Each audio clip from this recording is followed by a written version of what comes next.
Vamos lá, então. Boa tarde a todos, os amigos. Boa tarde a Sandoval. Também estendo meus parabéns, que o Vanduí fez justamente o Sandoval, que é o nosso que está sempre capitaneando aí as nossas reuniões. Temos 3 temas importantes, né? O Supremo Tribunal Federal e a reforma trabalhista, até o Dr. Damasceno para poder discorrer sobre isso aí, principalmente um tema que nos interessa muito, essa questão da sucumbência, né? Como vai ficar aí com a intervenção aí do Supremo. A regulamentação da DIFAL também é outro tema bem próprio, né, para entendermos aí. E eu provoquei o terceiro, que é o Comicamp. A Abad andou discutindo muito, levantando essa bandeira aí em Brasília.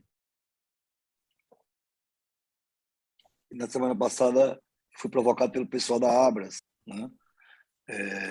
1774 de 2019, é um tema bem complexo, tensiona muito, mas é um tema muito importante para o nosso segmento.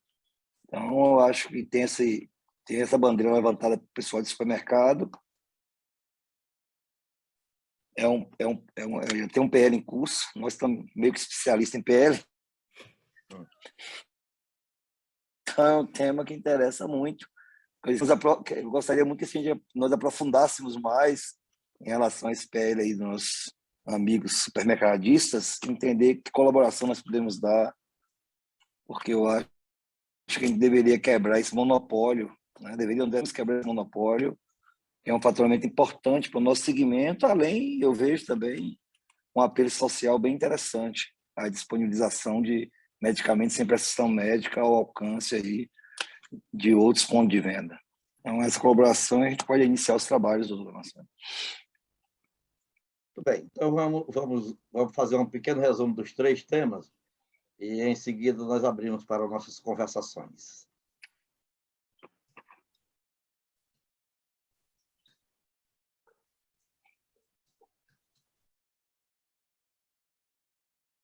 Como vocês viram aí, o Supremo Tribunal Federal e a reforma trabalhista, a regulamentação da DIFAL do DIFAL, que é o PLT 32 de 2021, aprovado no Senado e está em tramitação na Câmara Federal. E, por último, o comércio de medicamentos nos supermercados, aqueles medicamentos MIPs, né? Em supermercado PL 1774 de 2019. Então, nós vamos avante nisso aí.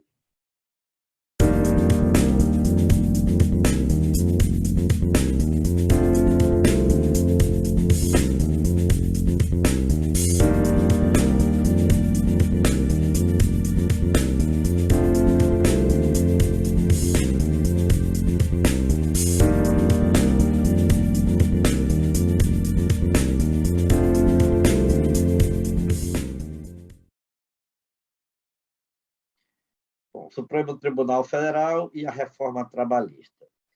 A reforma trabalhista a que nos referimos, senhores, foi um grande tento levado a efeito ainda no governo transitório e depois confirmado no governo, quando ele assumiu em definitivo, do presidente Michel Temer. Então, essa reforma foi feita em 2017, ela trouxe grandes avanços nessa relação trabalhista, com a modernização da CLT e a criação de alguns institutos que foram de imediato levados ao Supremo Tribunal Federal. E o primeiro deles, o Supremo Tribunal Federal, já julgou, que foi a questão da terceirização.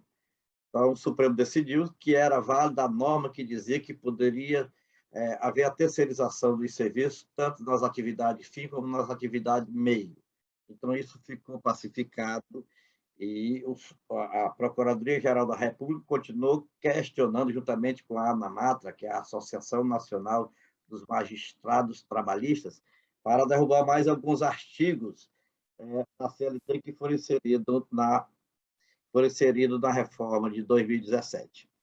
Então, a Procuradoria-Geral da República, que é a PGR, entrou com essa ADI, Ação Direta de Inconstitucionalidade, a de número 5766, logo em 2017, logo quando entrou em vigor a reforma trabalhista.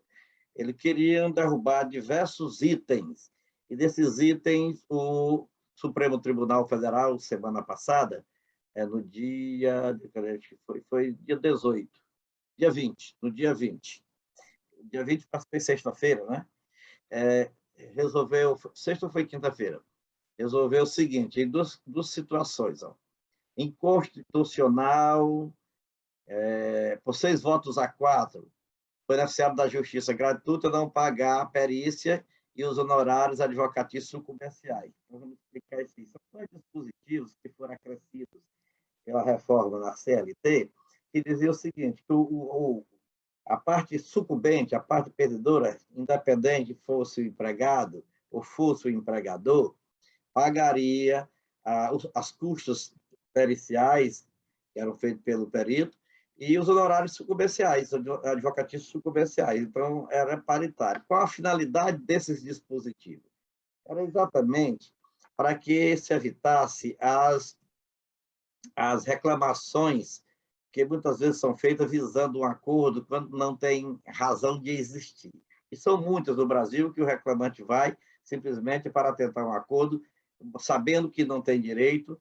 Então, são nós chamamos de lides temerárias. Então, para evitar essas lides temerárias, foi que o Congresso Nacional aprovou essa possibilidade de sucumbência para o reclamante. E para a empresa já existia, mas para o reclamante. Então, o que o Supremo disse? Sim, agora é interessante, porque é necessário que o reclamante requeira na sua inicial a gratuidade judiciária. E a situação dele vai ser analisada pelo juiz da causa. Se, por acaso, for um reclamante que tenha poderes econômicos grandes, valores do patrimônio, tenha condição financeira boa, o juiz não vai dar a ele a gratuidade. Aí, se ele perder a causa, ele vai pagar, sim, a perícia e vai pagar os honorários sucumbenciais. Mas, digamos que é um imposto suficiente, que não tem com o que custear. Então, se o juiz dá a ele a gratuidade judicial, em consequência, ele também não pagará a perícia e também não será condenado em honorários sucumbenciais, como já ocorria antes da reforma de 2017. Então, você viu que foi quase empate aí, 6 votos a 4. Nessa votação, faltou um dos votantes, que são 11. O placar de 7-3, os mesmos 10 votantes, permaneceu apenas a cobrança do pagamento de custos processuais em caso de arquivamento injustificado por ausência em audiência. Ficando. O reclamante, muitas vezes, hoje não, até que já houve no sentido de uma modificação para moralizar isso aí. Mas o que acontecia? O reclamante entrava com a reclamação caía na mão do juiz, que era mais ou menos rígido, o advogado já conhecia, deixava arquivar. E depois entrava de novo na intenção de cair na mão de um outro juiz. Isso foi modificado, e quando você dá entrada numa reclamação e ela vai arquivada, não tem custos e tudo vai arquivar. Todo o serviço, o advogado da parte reclamada já fez a defesa, a parte reclamada já contratou o advogado, já gastou com ele, porque a defesa é colocada antes da audiência. Na hora da audiência não comparece o reclamante. Aí, tudo aquilo que ele trabalha foi perdido, e a defesa também foi perdida, e o processo é arquivado sem qualquer sucumbência. O advogado vai entrar novamente. Primeira modificação, por questão de hoje, já automaticamente vai para a mão do mesmo juiz. Então, já vai para a mão do mesmo juiz. Mas o que aconteceu agora? Se a parte não comparecer à audiência, sem motivo justificado, obviamente, esse arquivamento obrigará ao reclamante ao pagamento das custas processuais. Então, é uma forma de botar uma certa barreira a essas reclamações que são realmente desprovidas de qualquer razão de ser. Mas, de qualquer forma, atendeu ao que a Procuradoria-Geral queria e atendeu ao que a Ana Marta também queria. Um detalhe, o Supremo Tribunal Federal, embora ainda possa ser objeto de embargo declaratório para modular, ele não praticou a modulação, não aplicou a modulação. O que isso significa?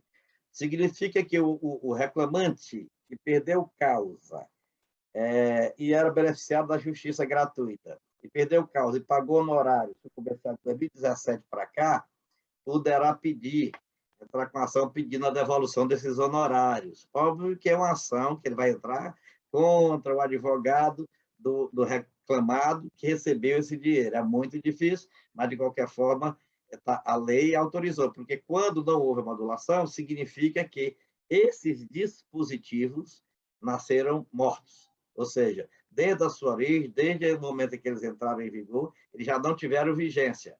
Dá direito ao reclamante e de buscar essa devolução. Então, isso foi o que aconteceu na semana passada, no que diz respeito à relação do Supremo Tribunal Federal com a reforma trabalhista.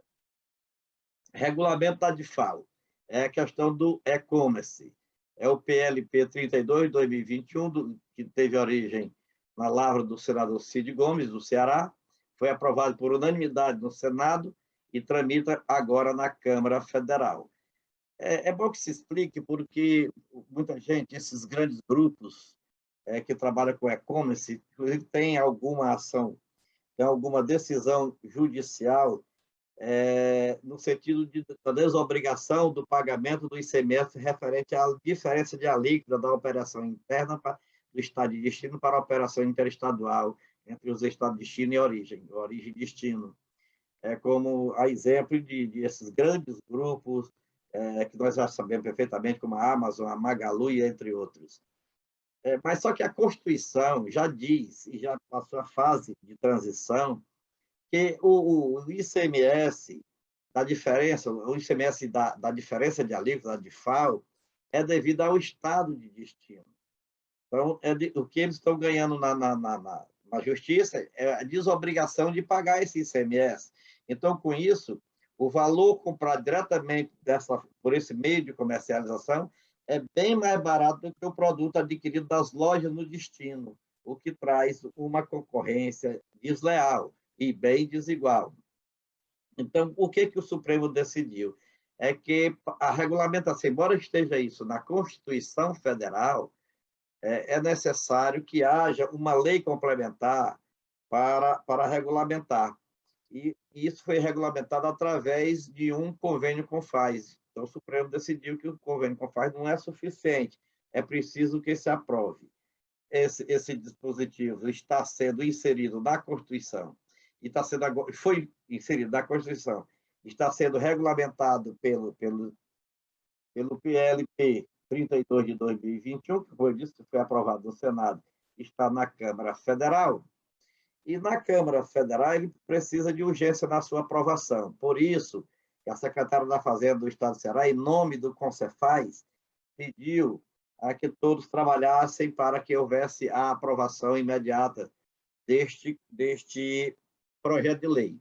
Mas o que está sendo pedido? Esse projeto de lei está na Comissão de Finanças e Tributação, na relatoria do deputado Eduardo Bismarck, do PDT do Ceará. Ele entrou com requerimento ainda, acho que foi no início do ano, ele entrou com requerimento para aprovação da urgência, e não foi aprovada ainda essa urgência. Se aprovar a urgência, ele pega aquele ritmo que pegou o PLP número 5, ou seja, passa por cima de tudo e sai rápido. E é esse trabalho que está se pedindo a todas as entidades de base para que peçam aos seus deputados, principalmente os que compõem a Comissão de Finanças e Tributação, para que aprovem esse pedido de urgência para a aprovação do PLP 32. Como eu falei segunda-feira passada, em virtude do princípio da anterioridade, esse projeto, virando lei para entrar em vigor no dia 1º de janeiro de 2022, que é o tempo que termina a validade do convênio, era preciso que tivesse sido já publicada a lei no dia 1º de outubro, corrente, e não foi. Então, cada dia que passa é um dia que não terá essa tributação para os estados. E os estados consumidores, obviamente, terão grandes prejuízos. Só para rememorar, nós podemos trabalhar alguma coisa nesse sentido, apoiando o pedido do Concefaz. Só voltando lá ainda, isso não vai aumentar a carga tributária, porque é um fato que hoje existe, que existia antes, sempre existiu no ICMS, só que antes pertencia ao Estado remetente. Quando o Estado remetente enviava a mercadoria para um consumo de não contribuinte no outro Estado, ele ficava com a alíquota interna. A partir de 2019, ele passou a ficar só com a alíquota interestadual, e a diferença vai para o estado de destino. Agora, com essa decisão do Supremo Tribunal Federal, a questão fica no limbo, razão por que necessita dessa regulamentação através de lei complementar. E o terceiro assunto, que nós vamos fazer aqui um pequeno histórico, é a alteração da Lei 5.991 de 1973. Essa lei, ela regulamenta a comercialização de medicamentos e diz as condições para tanto. Em 2000, ainda em 1994, a medida provisória que criou a nossa moeda atual, né, o real, trazia um dispositivo que autorizava a comercialização dos MIPs em supermercados. E na negociação no Congresso Nacional, vai para cima, vai para baixo, o substitutivo esqueceu o dispositivo e continuou a Lei 5.991 conforme estava, sem essa autorização. Em 2018, o deputado cearense Ronaldo Martins, do PRB, ele não se candidatou mais a deputado federal, se candidatou agora a deputado estadual, ele é deputado estadual aqui no Ceará, razão porque o projeto de lei não foi arquivado. Ele apresentou um projeto de lei, é um projeto de lei ordinário, não é um projeto de lei complementar, é mais simples de aprovação. É 9482, e foi pedido que houvesse a realização de uma audiência pública. E essa audiência não chegou a ocorrer, em virtude, obviamente, do final do mandato do deputado proponente.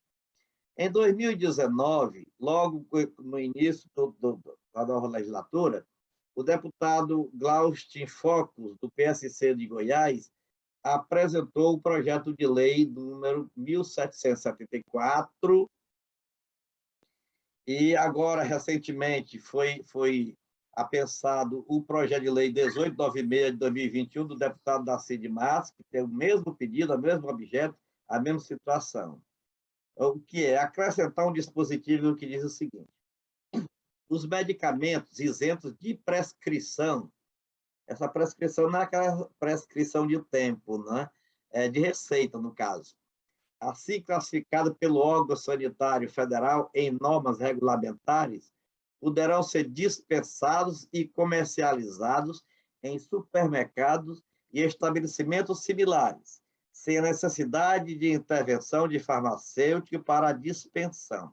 Dispensão é receitar, né? Receitar, melhor dizendo. A Comissão de Seguridade Social e Família, é onde está o projeto agora, está na relatoria da deputada Adriana Ventura, do Partido Novo de São Paulo. No dia 18, segunda-feira passada, ela conseguiu realizar a primeira audiência pública. Então, foram ouvidos representantes da Anvisa, representantes das farmácias, o vice-presidente da Abras e diversos deputados. Qual é o nó górdio da questão? Deixa eu ver se eu botei para alguma coisa, mas acho que eu não botei. Qual é o nó górdio da questão? A Anvisa diz o seguinte, que a lei não pode ser aprovada da forma em que está proposta, porque não traz a previsão da multa e da taxa de fiscalização, que para comercializar todo e qualquer medicamento precisa de uma autorização, ou seja, de um alvará da Anvisa. E esse alvará tem custo, então a lei tinha que dizer, estabelecer que o supermercado deveria custear. E a Anvisa também não abre mão da presença de um farmacêutico no supermercado que vendesse esses produtos. Talvez isso inviabilize pelo custo. Mas ele não abre mão por quê? Justificativa, agora é da Abrafarma, a justificativa, que a exposição de medicamento em supermercado dá a entender que o medicamento não é medicamento, é uma simples mercadoria. E, como tal, vai incentivar ao consumo desenfreado dessas mercadorias, que são sonrisal, sal de fruta Eno, esses produtos que todo mundo já sabe, a sua destinação, o seu risco, a sua finalidade. Mas, mesmo assim, eles querem segurar a peteca. As farmácias hoje vendem produtos alimentícios. Aí eles alegam que são similares. Outra questão, levantada pelo representante da Anvisa, ele concorda que haja comercialização em supermercados, mas quando bota estabelecimentos similares, ele diz que abre muito leque. Aí vão vender em loja de conveniência, em posto de gasolina, vão vender em todos os cantos, vão vender em alguns restaurantes, você compra o alimento e compra logo a sorrisão, porque vai passar mal. Então, essas coisas todas, assim, já vende o pacote, né? O kit. Então, é por esse motivo que ele não concorda, é brincadeira.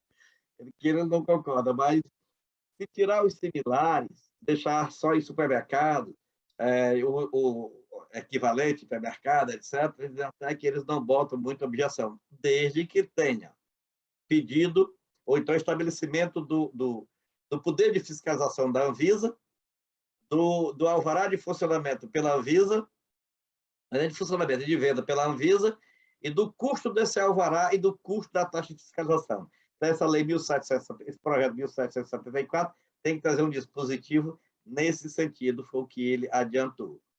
O representante, ainda da Abrafarma e de outras similares, entidades similares, que são contra, alguns médicos também são contra, aí mostraram estatística de que, quando se compra essa medicação em farmácia, o número de consultas que é feito ao farmacêutico, só pelo farmacêutico estar lá à disposição. Então, eles perguntam demais. Eles fizeram uma projeção que dá bilhões de consulta ano, e o farmacêutico esclarece.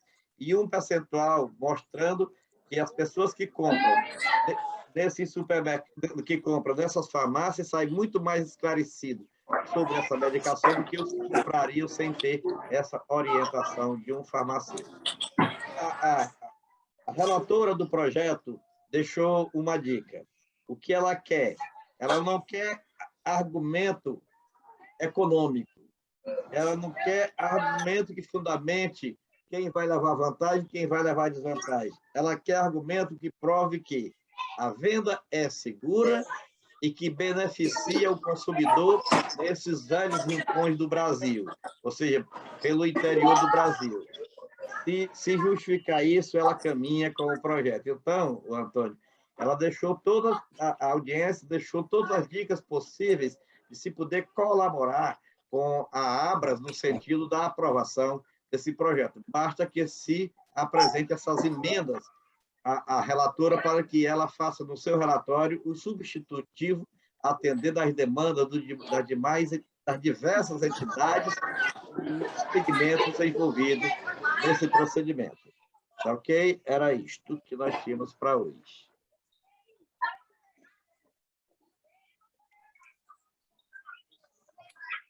Essa questão da venda aos similares, eu concordo, doutor Damasceno, que existe. Sabe por quê? Eu vendi muito mesarim, lembra de mesarim para verme? Pronto. Eu vendi muito, ainda alcancei de vender muito isso, tá? Aí a gente podia vender nas mercearias também, né? Do Flex, que hoje... Engove. A questão... melhorar o Cibalena é desse tempo, né? Melhorar o Cibalena também, se vendia. Vocês estão com a... Viu, Torres? Você está com a câmera... Abriu. Seja bem-vindo, Torres. Pois é, a questão é isso. Então, esse levantamento, esse apanhado, é possível, sim, trabalhar o projeto de lei sem ferir protagonismo de ninguém, obviamente, né? E atender a demanda e podermos colaborar para que isso possa avançar. Eu sei que, muitas vezes, algumas sugestões dizem que está se querendo passar na frente, mas não é bem assim que a coisa funciona. Eu acho que o trabalho conjunto, conforme foi mostrado no PLP 05, é que leva avante os projetos. Então, está aí. Nós fizemos o levantamento e estão colocadas as sugestões que são dos que são contra e dos que são a favor. É a modificação no PLP 1774, no sentido de trazer essas necessidades que são impostas pela própria lei de 1973. Doutor Damasceno, em relação à reforma trabalhista, que foi apreciada pelo STF, essa reforma, de tudo da reforma trabalhista, só esses dois itens foi rejeitado ou parcialmente rejeitado, ou ainda tem mais itens da reforma trabalhista em tramitação? Tem mais itens que eles já estão em discussão em processos distintos, porque foram diversos processos.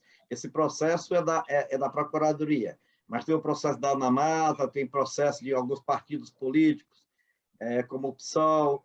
Mas o seguinte, a tendência, pelo que foi feito, primeiro na terceirização, e segundo na decisão do dia 20, é que não há motivo de sucesso nas outras colocações. A questão é o seguinte, eles entenderam que você botar obstáculo para o hipossuficiente de ter acesso à justiça, você está prejudicando uma norma constitucional que permite que tenha livre acesso à justiça em todos os casos. Então, se você coloca o risco do reclamante pagar os honorários comerciais, mesmo sendo hipossuficiente, porque o que tem na lei é o seguinte, ele pagaria os honorários comerciais, mesmo que não ganhe nada naquela questão e nem tendo com o que pagar. Mas, durante 5 anos, se ele ganhasse uma causa em qualquer lugar, a Justiça do Trabalho retiraria aquele valor e repassaria para o advogado. Então, é essa lei, né, que o Supremo está derrubando. Então, não, ele, por 5 anos, se ele entrasse com uma reclamação e ganhasse uma causa, aquele dinheiro que ele ganhasse naquela causa ia pagar os honorários do advogado da causa anterior. É isso que eles estão tirando. Então, foi nesse sentido. Então, a análise tem realmente uma contextualização dentro da Constituição. É uma questão de acesso ao Poder Judiciário. Era uma forma de botar barreira, mas essa barreira tem que ir por outro caminho, não por esse caminho aí, sabe? De você cobrar esses honorários nessa situação. Mas as outras propostas, eu não vejo a menor condição de ter sucesso. Muito ruim para nós isso aí, né? Mas essa questão da sucumbência final, doutor Damasceno, passa de agora por diante a não ser mais uma prerrogativa obrigatória, quer dizer, o reclamante não precisará mais ter que arcar com essa sucumbência, no caso dele não ter êxito no processo? Só se o juiz der a ele a gratuidade processual. Então, cada caso vai ser analisado um por um. Né? Se o reclamante for uma pessoa de posses, ele vai pagar. E muitas vezes, Antônio, tem reclamante que é mais rico do que o reclamado. Agora, só que falando aqui do lado empreendedor, só essa vírgula que foi colocada foi uma grande reforma. Porque o que nós sofremos, né, e sofremos muito aí por décadas, de reclamações esdrúxulas, ao qual nós tínhamos sempre que responder, estava correndo o risco do colaborador falar que trabalhava 25 horas, sendo que o dia só tem 24. E mesmo assim, nós teríamos que provar que o dia só tem 24. Né? A raia do absurdo que era. Isso era praticamente era uma indústria, né? Que foi criada no Brasil de processos trabalhistas. E depois dessa vírgula, que a parte contrária teria que arcar, se ela não conseguisse provar, simplesmente os processos trabalhistas eles declinaram por completo.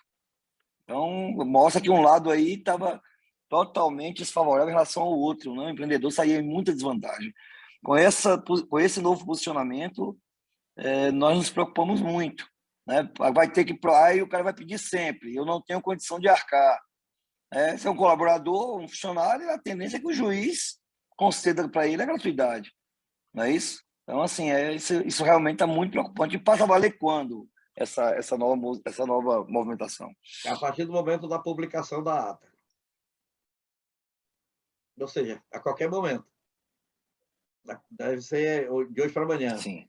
O certo, Antônio, é que esse dispositivo ele é frágil mesmo, porque a Constituição já dizia que você não pode botar obstáculo ao acesso à justiça. Para você botar obstáculo ao acesso à justiça nessa situação, Certo. Agora, só também em dizer que ele vai pagar os custos processuais. em não comparecer diminui muito, porque tem muito aventureiro. Tem muito, aqui para nós, tem muito advogado que dá entrada em ação até sem o reclamante saber que está reclamando. Até sem o reclamante saber que está reclamando. Então, tem muito nessa situação. E isso vai diminuir bastante. Mas, de qualquer forma, o ideal seria uma barreira maior. Mas, por esse caminho, eu também vejo impossível. O Supremo não agiu errado, não. Essa discussão, eu acho que está dentro do contexto da Constituição Federal.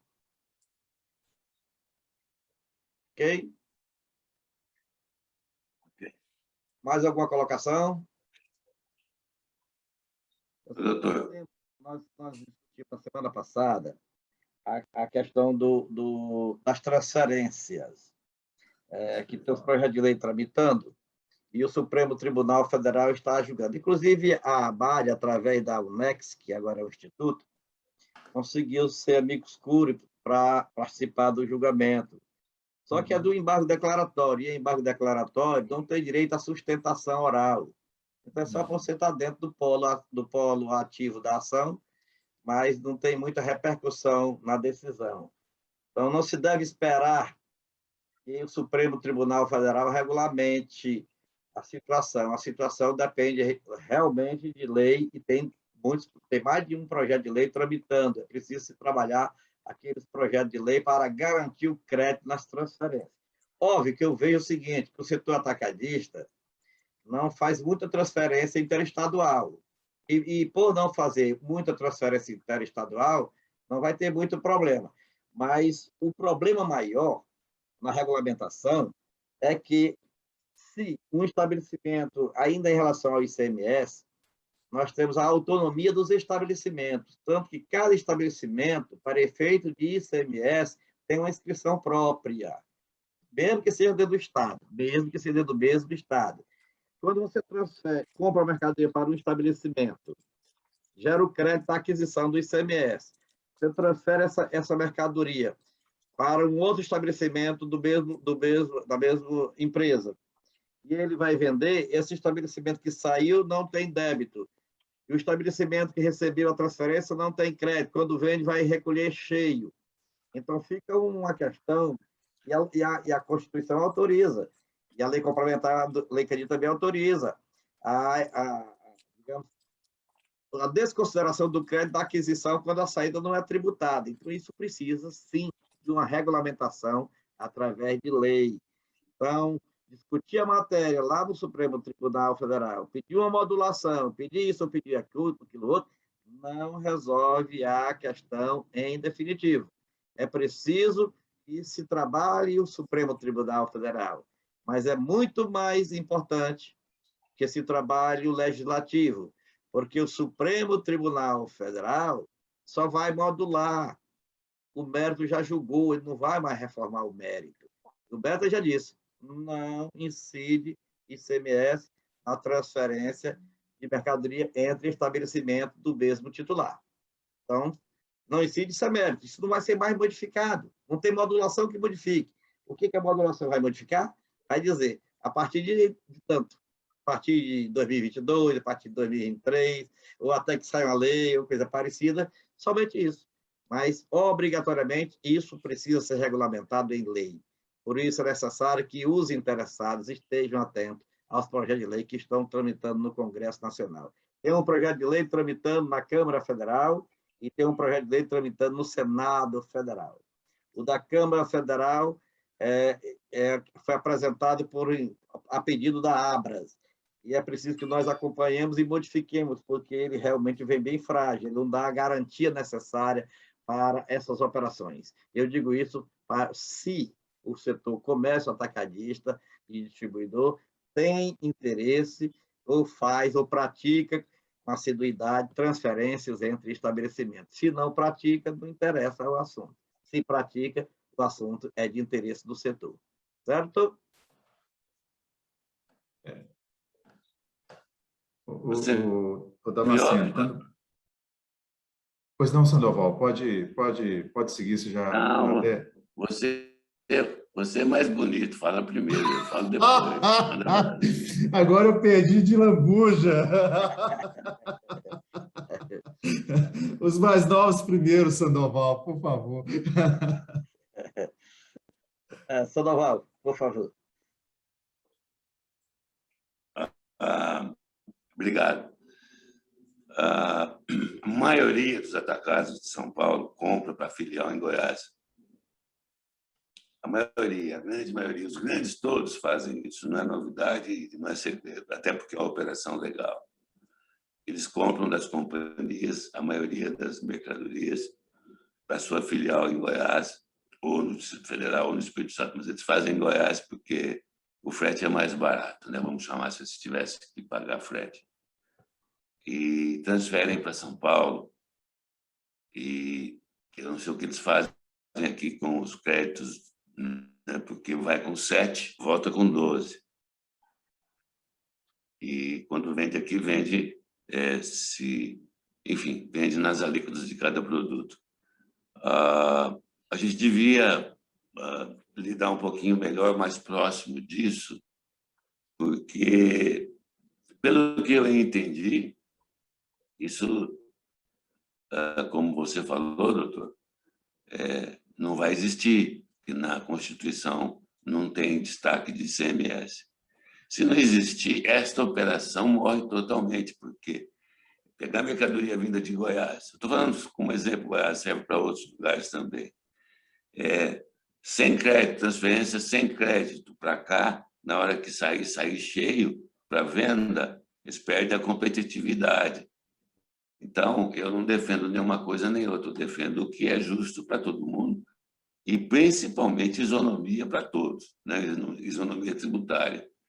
Mas hoje a operação maior dos grandes atacadistas aqui é comprar para Goiás. De preferência, comprar do Espírito Santo, das importações de mercadorias importadas, bebidas, por exemplo, que são a maioria, 90% são importadas, uísque, vinho e tal.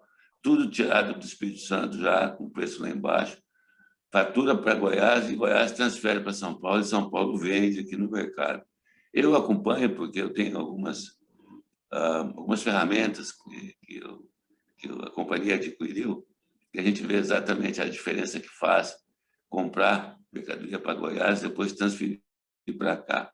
Voltando para o raciocínio, se este crédito na transferência deixar de existir, muita gente vai ter que mudar essa habitualidade aí de comprar para Goiás, sem dúvida nenhuma, porque não tem como. O crédito fica em Goiás, mesmo que seja de 7, mas aqui o débito sai de 18 ou 25, ou enfim, ali quando o produto praticado aqui no estado de São Paulo. É só esse comentário, doutor. Ok. Joselton. O Damasceno, duas questões que eu queria entender. Isso advém da questão do Rio Grande do Norte, né, que acionou a justiça nesse sentido. Pelo que a gente entendeu, parece que haveria aí uma possibilidade de dar um tratamento ou um tratamento a ser dado pelo CONFAS. Pela sua fala agora direta, eu entendi que isso não traria nenhum efeito, que a questão é legal mesmo, ou seja, talvez aí aguardar ou escolher, né? Talvez, em uma das reuniões você falou sobre a lei que tramitava da relação Candir, né? Da lei Candir, que parece que poderia pautar esse assunto, dando aí uma solução para o assunto, para essa pendência. E a questão que fica até essa modulação é que me parece que isso já é fato. Se os estados quisessem hoje aplicar a legislação, nós teríamos que já nos adaptar a isso de imediato. Isso é verdade ou não? É verdade, sim. A questão é a seguinte, é que os estados também eles estão interessados em regulamentar. Dizer que os estados estão, na sua grande maioria, querendo já cobrar esses impostos, não. Os estados estão trabalhando juntamente com... Eles têm interesse em manter a Lei Candir. Porém, as propostas que tem de colocar esse dispositivo na Lei Candir, se o Supremo tirou da Lei Candir o mesmo dispositivo, é inócuo, né? Levar de volta o que já foi tirado. Então, é preciso que haja um tratamento diferenciado. Então, o que seria o tratamento diferenciado? Gera o ICMS, tem fato gerador? Não, não tem. A transferência não tem fato gerador. Para que a transferência gerasse fato gerador, ela precisa modificar a Constituição Federal, e não a Lei Candir. Que a lei é a lei infraconstitucional, de hierarquia maior, que é uma lei complementar. Então, a Lei Candir, por mais que se modifique, ela fere a Constituição, que não autoriza, porque não existe o fato gerador, uma vez que não existe a transmissão patrimonial, né? A transferência patrimonial. Uhum. Então, permanece do mesmo proprietário. Isso é para efeito de legislação federal. Então, o que está posto é o seguinte: tem uma saída. Na decisão, só o ministro votou até agora, que foi o ministro Roberto Barroso. Roberto? Roberto Barroso. Ele disse que não incide, mas o vendedor poderá destacar e transferir o crédito para o estabelecimento de destino, mesmo independente não é uma geração de crédito, é uma transferência de crédito, para que esse crédito está transferido de um estado para o outro. Bom, isso seria uma solução decidida, ou seja, uma decisão para ser aplicada desse jeito é o Supremo Tribunal Federal legislando. Então, o que o ministro diz? Que o Estado tem que regulamentar isso. E ao regulamentar, se ele não regulamentar, que o contribuinte ficaria no direito de assim proceder. Mas isso é uma coisa também transitória. A lei que está lá, a projeto de lei que está no Supremo, no Senado Federal, é uma lei, uma proposta muito seca. O que ela dizia? Não gera crédito, e limpa e seca, somente isso. Não gerava crédito e tirava revogava o dispositivo da Lei Candir que dizia que gerava, não, gerava o tributo. A senadora Cátia Abreu, apresentou uma emenda desse substitutivo, dizendo sim, que os créditos ficariam preservados. Crédito da aquisição do estabelecimento remetente e o crédito do estabelecimento de destino. Está lá. Esse aí atende mais ou menos. Aí nós vamos agora para a Câmara Federal, o projeto do deputado do Tocantins. Ele diz que botaria na Lei Candir um dispositivo que diria que ficava a critério do contribuinte tributar ou não. Ora, se você deixa, onde é que existe a legislação tributária, deixar a critério do contribuinte tributar ou não? Onde é que existe isso, se o imposto é impositivo? Você não pode dizer eu não quero pagar, ou eu quero pagar. Então, ou seja, é inconstitucional já a proposta. O que eu digo? Se houver interesse, eu já fiz as anotações, se houver interesse, aí sim, nós temos que apresentar a emenda dos dois projetos, tanto do Senado como do Congresso, da Câmara, melhor dizendo, adequando a legislação para trazer dessas propostas a alteração na Lei Candir que atenda o comando da Constituição Federal. Somente isso. E dentro do que está estudado lá no Supremo Tribunal Federal. Mas, resumindo, o Supremo Tribunal Federal já decidiu isso, não tem modulação que altere, que não incide ICMS nas transferências entre estabelecimento do mesmo contribuinte, seja do mesmo contribuinte, da mesma pessoa jurídica. Porque seria mesmo contribuinte se fosse dentro do Estado. Quando ele é do outro Estado, ele é outro contribuinte, né? Porque é contribuinte do outro Estado. Então, da mesma pessoa jurídica. Nas operações internas ou nas interestaduais. Ok, José? Ok, Damasceno. Damasceno, isso muda um modus operandi de negócio que vem desde que eu me entendo por gente. A minha dúvida, quando você fala assim, se é interesse do setor, é porque, na verdade, quando eu vejo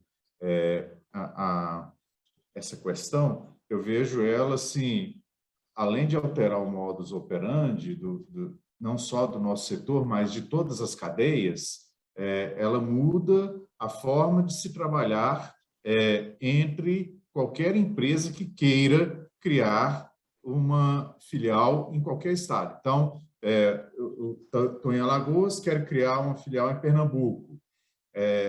A partir de agora, eu tenho talvez comprar isso, comprar as mercadorias, cada um para a sua unidade, porque eu não vou poder operar com ICMS.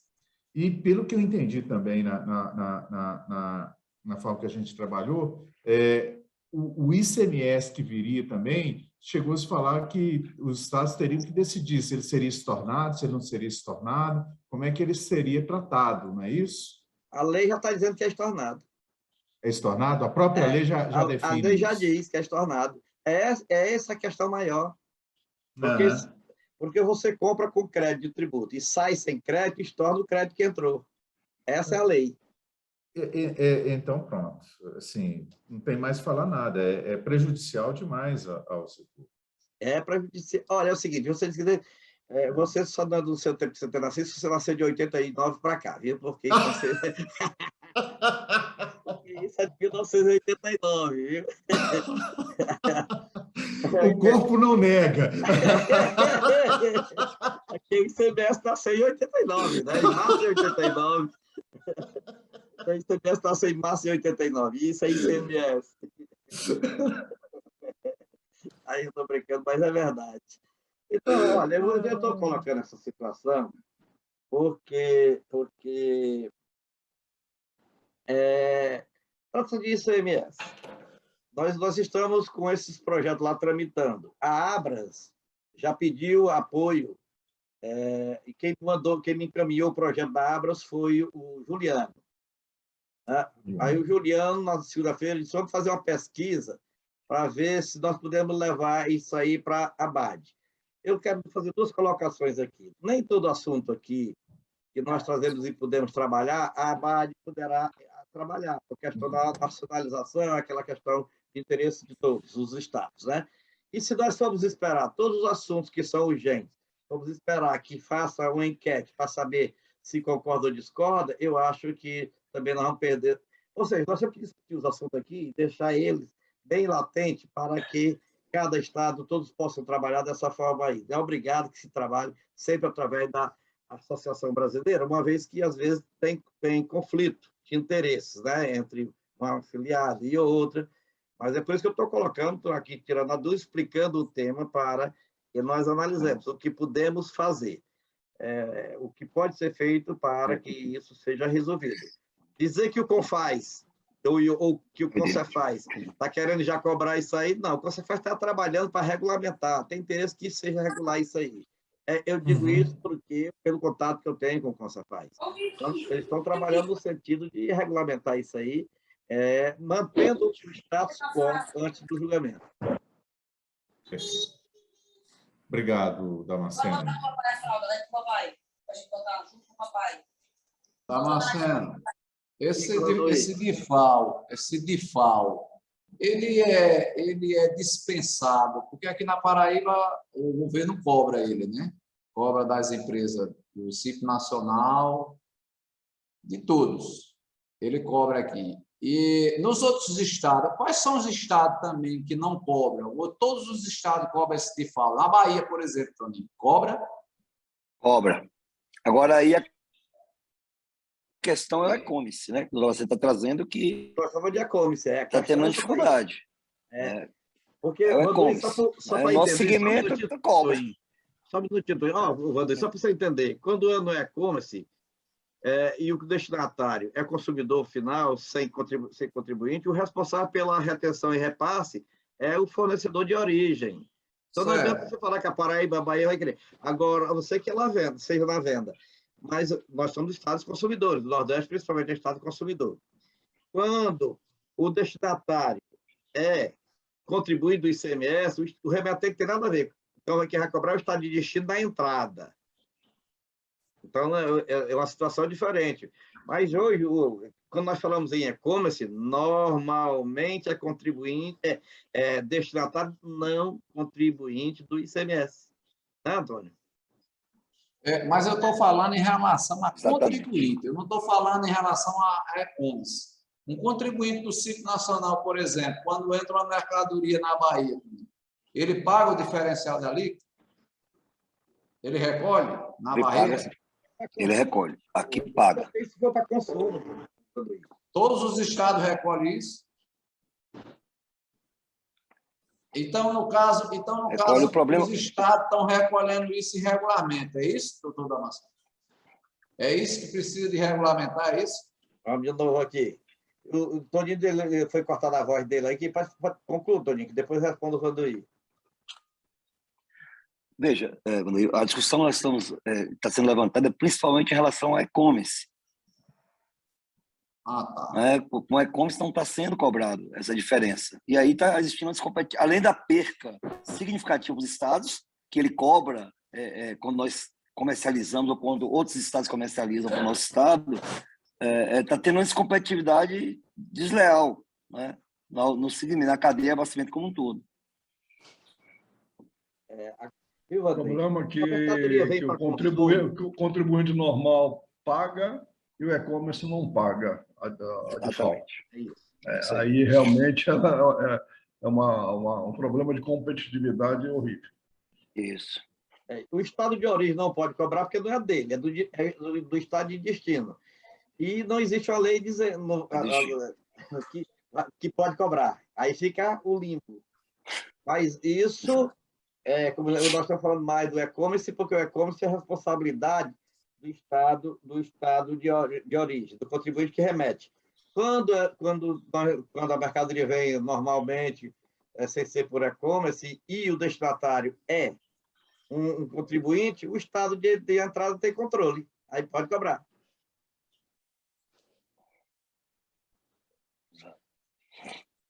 Ok? Eu acho alguma questão mais a ser apresentada? Eu só quero voltar aí rapidamente, Damasceno, a questão do MIP. A gente pode se ater mais a esse projeto de lei, mas algo que me preocupa nas contribuições aí que a relatora solicitou, principalmente em relação à Anvisa, porque antes dessa mudança que se posicionou aí, que houve, eu lembro muito bem que os estabelecimentos não tinham necessidade do alvará da Anvisa. E aí ela colocou isso como uma prerrogativa. O alvará da Anvisa não é algo fácil, né? Só isso aí já filtra significativamente o avanço da comercialização. É só para explanar um pouco em relação a isso aí do MIP. Mas esse projeto aí, do MIP, ele só fala em supermercados, no caso, né? Similares. Similares, tá? Mas fala em atacados, distribuidores. Não. Porque, no caso, nós, como atacados distribuidores, não medicamento, como é que ficaria? Isso aí é previsto? Você só não poderia vender a consumidor. Para vender para revenda, isso não é problema. Ok. Dispensar é a palavrinha técnica lá da Anvisa. Dispensar significa indicar, receitar e vender para o consumidor. É esse o significado de dispensar. Então, o atacadista não vai vender a consumidor. Então, não tem problema. Não. Tranquilo. Mas o supermercado teria que ter o alvará da Anvisa. Não é isso? Sim. A Anvisa está colocando duas situações. Ter o alvará, com a previsão de multa pelo não cumprimento e a taxa de concessão do alvará, que não é um alvará, aquele alvará de funcionamento, é alvará de autorização para comercialização, um pouco diferente, né? E ter o farmacêutico para orientar. Essa questão do farmacêutico já foi abolida há muito tempo, né? Mas teve a época que tinha, e vai ser abolido. Mas a gente está querendo também que tenha essa figura, para conscientizar, para que o consumidor não queira entender que remédio é mercadoria, que remédio é um alimento, né? Assim, que alimento é remédio, mas remédio não é alimento. Mas é isso que ele quer que faça entender. Tranquilo. Agora, é pegar esse projeto que está em discussão, a relatora pediu mais informação. Obviamente que a Abras vai apresentar, o vice-presidente da Abras estava presente ao debate. Ela tem uma sugestão do que ela quer. Ela não quer a visão econômica, não quer a visão de que o setor perde ou o setor ganha. Ela quer a visão, dois pontos primordiais, e é o argumento mais forte. A função social, né, de chegar a facilitar ao consumidor em locais mais pobres e a redução do custo, a facilitação da comercialização e a segurança nessa venda, da conscientização para que não seja comprado, digamos, para brincadeira, vamos pensar assim, desnecessariamente.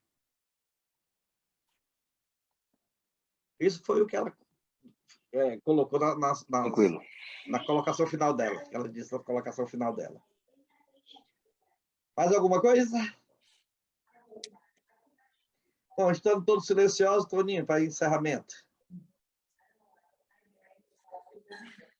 Bom, queria agradecer a participação de todos, doutor Damasceno, como sempre, uma maestria aí na discussão e esclarecimento dos conteúdos, prova o quanto nós precisamos empoderar esse fórum, as discussões, que uma situação dessa aí como a questão da transferência, né, é preocupante, né? Você entende aí como atrofia, né, o nosso segmento e como a gente passa a ter dificuldade, né, nessa relação. Foi dado exemplos aí claros, né? Obviamente que nós empresários, nesse manicômio tributário que vivemos, temos que estar fazendo engenharia. Como o Sandoval colocou muito bem, não tem nada de ilícito. O cara que está em São Paulo abriu uma filial no Goiás e comprar pelo Goiás as indústrias, fazer a transferência, né? É uma questão realmente de sobrevivência competitiva, né? Isso preocupa, essas movimentações, e nos leva aqui à reflexão de quanto precisamos estar atentos e ainda ser um tanto quanto preventivo. E depois, a discussão, depois que se estabelece, fica muito mais complexa. Era essa a minha contribuição. Muito obrigado a todos. Assim sendo, na próxima segunda-feira nós não teremos o nosso fórum, por ser o dia 1º de novembro, imprensado com o dia de finados, e voltaremos na semana seguinte com mais algumas novidades. Esperamos que até lá nós já tenhamos a sanção do nosso PLP 05. Eu recebi uma mensagem do deputado Efraim Filho, dizendo que estava muito esperançoso, que poderia, inclusive, isso ocorrer esta semana. Então, vamos ficar na expectativa de ter nossa lei e depois escolhermos, principalmente dentro desses 3 temas que nós estamos abordando, aquele que mereça maiores cuidados. Só que tem mais um detalhe que eu quero deixar para vocês. Nós não podemos esquecer da contribuição da CBS, nós não podemos esquecer da CBS, que está sendo trabalhada nos bastidores, e nem tampouco da reforma tributária da PEC 110, cujo relatório já foi apresentado pelo senador relator, e já tem o consenso mais ou menos, e é possível que saia a qualquer momento. Só que, como eu disse, a PEC 110 ela não é problema de imediato, o problema é a sua regulamentação. Então, hoje a preocupação são esses 3 temas que nós abordamos, 2 temas que nós abordamos hoje, que um é fato consumado, e o outro é a CBS, a criação da contribuição sobre bens e serviços, que isso pode trazer um aumento de uma carga tributária muito grande. Nós estamos vendo que está tendo uma atuação do Congresso Nacional, porque o Ministério da Economia está um pouco perdido, e com justa causa, porque as receitas que esperava através da venda de ativo da União não conseguiu. E precisa realmente administrar o país, precisa de receita, precisa oferecer algumas condições, mas do jeito que está sendo proposto, tudo isso só sai do bolso do contribuinte. E sendo assim, tem que ser repensado. Então, vocês viram, semana passada, o Paulo Guedes perdeu 4 importantes assessores, ficou praticamente sozinho. Houve a sondagem de um novo ministro, inclusive do BTG, um novo ministro da Economia. Foi preciso que o presidente viesse a público juntamente com ele, visitasse feira e tudo mais, para dar aquele apoio, mas ele está muito fragilizado, porque absolutamente nada que prometeu no começo conseguiu fazer. Nada conseguiu fazer. Então, fez rodovia de céu, fez nada, tudo é projeto. Nada foi feito por enquanto. Mas por quê? Porque, primeiro, tem esse momento aí da Covid. E, segundo, que não existe uma união de pensamento. Quando o ministro pensa de um jeito, a ala política pensa do outro. Tanto que ele vem a pouco dizer, não, eu estou abrindo, quebrando o teto, furando o teto para atender a ala política. Então, é uma coisa muito difícil você que entende gerir, recebendo ordem de quem não entende. Aí fica muito difícil. É muito difícil, então a situação do nosso ministro é periclitante, é muito difícil, e o Brasil, só o Brasil perde com isso. Então, vamos esperar que essa semana as coisas voltem a caminhar normalmente e que ele consiga realmente alinhar com a Câmara Federal e com o Senado Federal, porque somente assim nós poderemos avançar nessas reformas tão necessárias para o crescimento do Brasil. Uma boa semana para todos nós. Obrigado, doutor. Para todos vocês, um abraço. Um abraço. Até mais. Um abraço a todos, pessoal. Um abraço.